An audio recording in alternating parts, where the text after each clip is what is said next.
கர்த்தரும் மறுமை இரட்சகருமாகிய இயேசு கிறிஸ்துவினுடைய நாமத்தினால உங்கள் யாவரை வாழ்த்துக்கிறேன். கிறிஸ்துவுக்கு மிகவும் பிரியமான பிள்ளைங்க. நீங்கள் இந்த அருமையான இந்த திங்கட்கிழமை சாயங்கால வேலையில் உங்கள் யாவரை சந்திப்பதில் பெரிய மகிழ்ச்சி. ஜெபிக்கலாமா? இரக்கத்தின் ஐஸ்வர்யனே, உங்கள் இரக்கத்துக்காக கெஞ்சி மன்றாடுகிறப்பா. இந்த உலகத்தில் வாழ உங்கள் இரக்கம் வேணும்ப்பா. நிச்சயம் இல்லாத வாழ்க்கை ராஜா இது. அநியாயக்காரனாகவும் இந்த உலகத்தில் போராடக்கூடிய ஒவ்வொரு நிமிஷமும் ஒவ்வொரு நொடி பொழுதும் நாங்கள் போராட்டம், சாபம், சஞ்சலம், தவிப்பு மத்தியில் வாழ்ந்து கொண்டிருக்கிற ஒவ்வொரு ஆத்மாவையும் இந்த நிமிஷம் தேவரீர் சகலத்தையும் செய்ய வல்லவருங்கிற வார்த்தையின்படி சகலமும் பிள்ளைகளுக்கு ஈண்டளிக்க போகிற தயவுக்காக நன்றி செலுத்துகிறேன். உன் போராட்டம், உன் சஞ்சலம், உன் தவிப்பு இந்த நிமிஷம் அது மாறிட்டு உன் கண்ணீரை கர்த்தர் துடைத்திருவார். உன் விசுவாசத்தின் மேலே நின்று பற்றுதலாயிரு. உன் நிந்தையான சாபமான வாழ்க்கையை கர்த்தர் மாற்றி தருவாருங்கிற வார்த்தையின்படி அந்த விசுவாசத்துக்குள்ளே பற்றி கொள்ளக்கூடிய பிள்ளைகளா, அந்த நம்பிக்கைக்குள்ளே வாழக்கூடிய பிள்ளைகளா, இந்த நிமிஷம் ஒவ்வொரு பிள்ளைகளும் அந்த சாயலாக மாற்ற போகிற கிருபைக்காக நன்றி செலுத்துகிறேன்.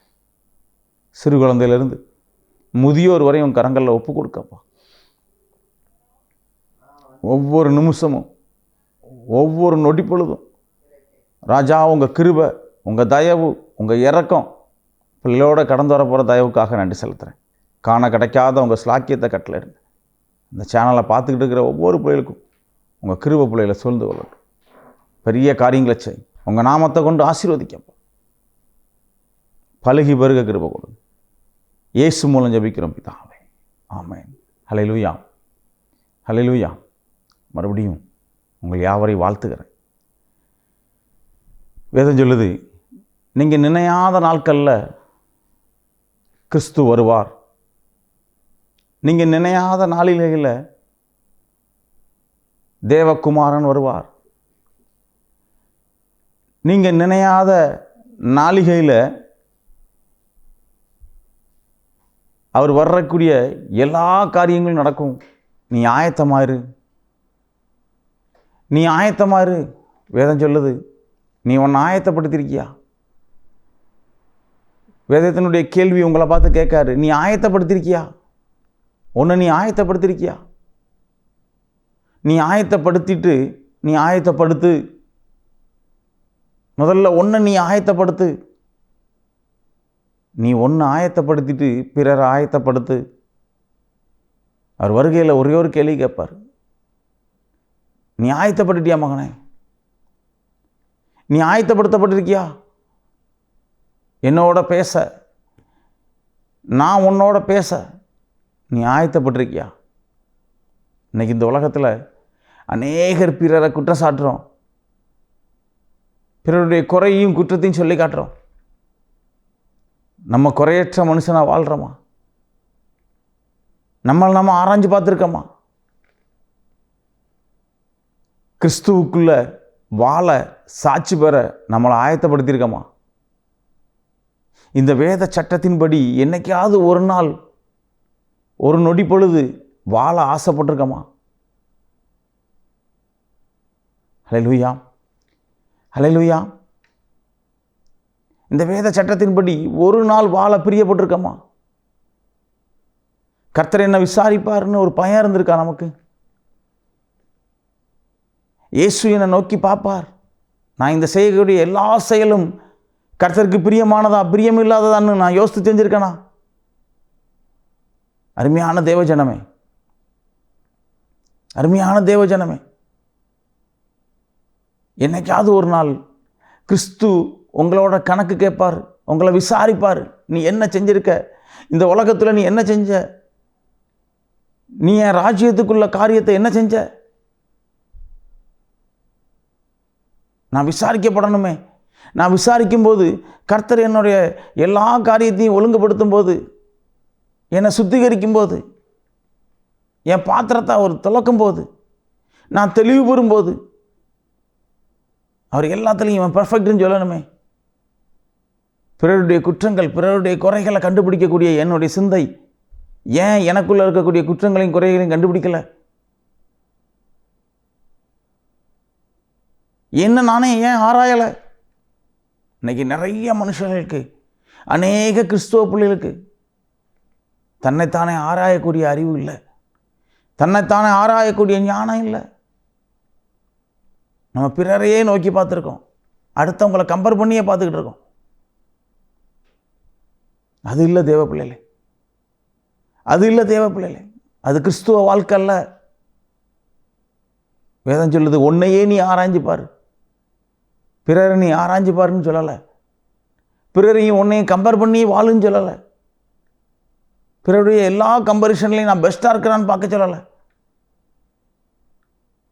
ஹல்லேலூயா, ஹல்லேலூயா. எல்லா இடத்துலையும் சோர்வு இருந்திருக்க நேரத்திலலாம் எல்லா இடத்துலையும் உன்னை தாங்கி பிடிச்சாரே, எல்லா சோர்ந்து போகிற வேலையிலையும் உன்னை தாங்கி தப்பு வச்சாரே, அவருக்காக நீ ஆயத்தப்பட்டிருக்கியா?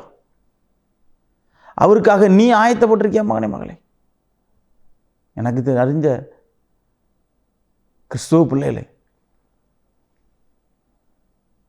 அநேகத்துக்கும் அநேகமான ஆசீர்வாதத்தை கர்த்தர் சமூகத்தில் நம்ம கேட்டு பெற்றுக்கொள்கிறோம்.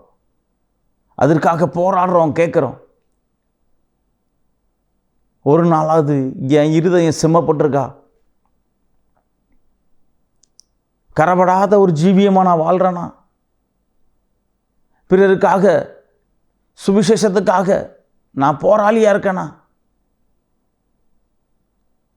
எனக்குள்ள நிந்த, எனக்குள்ள போராட்டத்தெல்லாம் சகிக்கக்கூடிய தக்கல என் இருதயம் மாறி இருக்கா? எனக்கு சகிப்புத்தன்மை உண்டாயிருக்கா? கிறிஸ்துவுக்கு மிகவும் பிரியமான பிள்ளைகள், வேதத்தை அறிஞ்ச நம்ம, கிறிஸ்துவை பற்றி தெரிஞ்ச நம்ம இவ்வளவு பின்தள்ளி இருந்தோம்னா அறியாத மக்கள், அல்லேலூயா, கிறிஸ்துவ அறியாத மக்களுடைய நிலை. தேவர் சாட்சி உள்ள பிள்ளைகள், நம்ம கிறிஸ்துவ பிள்ளை, கர்த்தரை அறிஞ்ச பிள்ளை. அல்லேலூயா, அல்லேலூயா.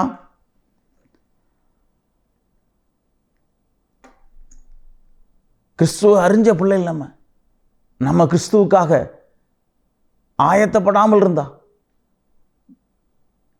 இயேசுவுக்காக நான் ஆயத்தப்படணுமே, அவரை குறித்து சாட்சி பகிர நான் ஆயத்தப்படணுமே. கிறிஸ்துவின் நிமித்தம் அநேக துன்பங்களுக்கு நான் ஒரு ஆயத்தமான மனுஷனாக இருக்கணுமே, ஒப்பு கொடுக்கக்கூடிய மனுஷனாக இருக்கணுமே. கர்த்தர் என்ன கொண்டு அநேக சாட்சிகளை உண்டு பண்ணக்கூடிய மனுஷனாக காணப்படணுமே.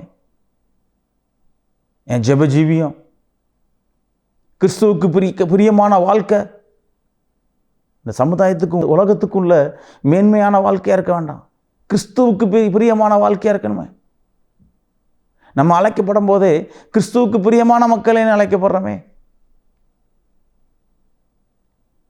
கிறிஸ்துவுக்கு பிரியமான மகனே, இயேசுவுக்கு பிரியமான மகளேன்னு அழைக்கப்படுறோமே. அதில் ஒரு நாளாவது கிறிஸ்துவுக்கு பிரியமான மகனா மகளா சாட்சி பகிர்ந்திருக்க போவான். நம் வாழக்கூடிய வாழ்க்கையில் என்ன சாட்சி இருக்கு? ஆலயத்துக்கு போகிறோம், வாரோம், இயேசுவை தெரிஞ்சு கொண்ட பிள்ளைகளாக இருக்கோம், வாரப்படுறோம். அல்லேலூயா, அல்லேலூயா. அதிகத்துக்கும் அதிகமான ஒரு சாட்சியை கர்த்தர் சமூகத்தில் நம்ம கேட்கணுமே. அல்லேலூயா.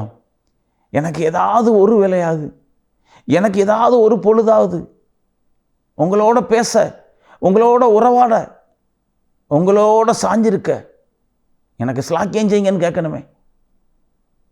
இந்த காலத்தையும் இந்த தருணத்தையும் விட்டுட்டோம்னா இனி வரக்கூடிய காலம் இதை விட மிகுதியான கொடுமையாக இருக்குமே. அருமையான தேவஜனமே, இயேசு நம்ம அறிஞ்சு கொண்டிருக்க பிள்ளைகள் பின்மாற்றத்தில் இருந்தோம்னா, நம்பிக்கை இல்லாதபடி இருந்தோம்னா, சாட்சி பெறாதபடி இருந்தோம்னா, அறியாத ஜனங்கள் ஏமாத்திரம் நம்மளை விட அவரை விசாரிக்க போயிட்டாங்கன்னா, நம்மளை விட்டுட்டு அவரை விசாரிக்க போயிட்டாருன்னா நீ எல்லாம் தெரிஞ்சும் தப்புக்கும் தண்டனைக்கும் ஒப்பு கொடுக்கப்பட்டிருக்காய். அவன் எதுவும் தெரியாதவன். அல்லேலூயா. உங்களுக்கு எனக்கு மன்னிப்பு உண்டாகணுமே, உங்களுக்கு எனக்கு மன்னிப்பு உண்டாகணுமே. தேவ ஜனமே, நீ ஆயத்தமாக இருக்கியா? நீ ஆயத்தமாக இருக்கியா? கிறிஸ்துவை பின்பற்றுவதற்கும் தேவ சாட்சி பகிர்வதற்கும் நீ ஆயத்தமாக இருக்கியா? நீங்களும் நானும் ஆயத்தப்படாவிட்டால் நம்ம யாரை ஆயத்தப்படுத்த முடியும்? நீங்களும் நானும் ஆயத்தப்படாவிட்டால் நம்ம யாரை ஆயத்தப்படுத்த? இந்த உலகம் முழுவதும் கொள்ளை கொள்ளையாக ஆத்துமா சிதறி கொண்டிருக்கு. இயேசுவை அறியாதபடி.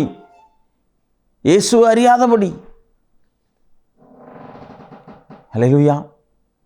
தேவ அன்பு சிதறிக்கொண்டே இருக்கு.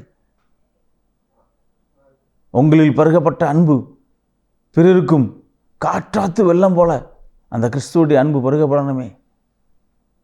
ஒவ்வொரு மனிதனுடைய இருதயமும் மாறப்படணும்.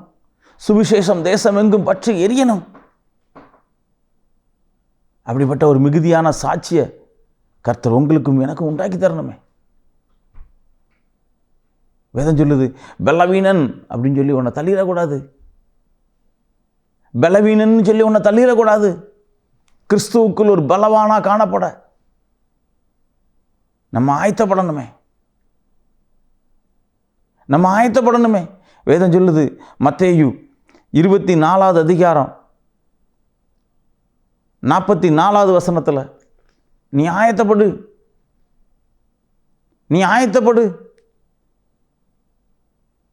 ஆயத்தப்படுத்தாதான் பிறரை ஆயத்தப்படுத்த முடியும். இந்த தேசம் எங்கும் உள்ள ஆத்துமாக்கள் ஆயத்தப்படாதபடி, கர்த்தரை நோக்கி அறியாதபடி, அறிந்த பிள்ளைகள் உணராதபடி இன்னைக்கு அநேக ஆத்துமாக்கள் கொட்டி கொள்ளை கொண்டு போயிருக்கு. அவர் கணக்கு கேட்பார். மகனே மகளே, உன்னோட கேட்பார். உன்னை நான் தெளிவுபடுத்தினேன், உனக்கு நான் தெளிந்த புத்தியை கொடுத்தேன், என் ஞானம் உனக்குள்ளேருந்து விளங்குச்சு, இந்த உலகத்தில் நீ கேட்டது எல்லாத்தையும் கொடுத்தேன். எனக்காக நீ என்ன செஞ்ச? இயேசுவுக்காக நீ என்ன செஞ்ச? அந்த கேள்விக்கு பதில் உங்கள்கிட்ட நிச்சயம் வேணும். அந்த கேள்விக்கு பதில் உங்கள்கிட்ட நிச்சயம் வேணும். ஜெபிக்கலாமா? இரக்கத்தின் ஐஸ்வரியனே, இந்த மாலை வேலையில் நாங்கள் ஆயத்தப்படணும்ப்பா. கிறிஸ்துவுக்குள்ள நாங்கள் ஆயத்தப்படணும். எங்களை ஆயத்தப்படுத்தி அதன்படி வாழ, சாட்சி பகிர, உங்களுக்குள்ள உள்ள சாயலாக வாழ மறுபடியும் எங்களை ஆயத்தப்படுத்த எங்கள் சமூகத்தில் ஒப்பு கொடுத்து ஜெபிக்கிறோம். உங்கள் சமூகத்தில் ஒப்பு கொடுத்து ஜெபிக்கிறப்பா. தேசமெங்கும் சுவிசேஷ தீ பற்றி பரவ கிருபை கொடுங்க. உங்கள் தயவும் உங்கள் இரக்கமும் கடந்து வந்த கிருபைக்காக நன்றி செலுத்துறேன். இந்த சேனலை பார்த்துக்கிட்டு இருக்கிற ஒவ்வொரு பிள்ளைகளையும் உங்கள் சமூகத்தில் ஒப்பு கொடுக்க, இதில் பணிபுரியக்கூடிய பிள்ளைகளையும் ஒப்பு கொடுக்கப்பா. சகலத்திலையும் நன்மைக்கு எதுவாக செஞ்ச கிருபைக்காக நன்றி செலுத்துறேன். அடிமை செய்யக்கூடிய ஊழியத்தையும் கொடுக்கப்பட்ட குடும்பத்தையும் கரங்களில் ஒப்பு கொடுக்க, பலத்த காரியத்தை செய், தயவாக நடத்துங்க, ஆசீர்வதி. இயேசு மூலம் ஜெபிக்கிறோம் பிதாவே, ஆமென்.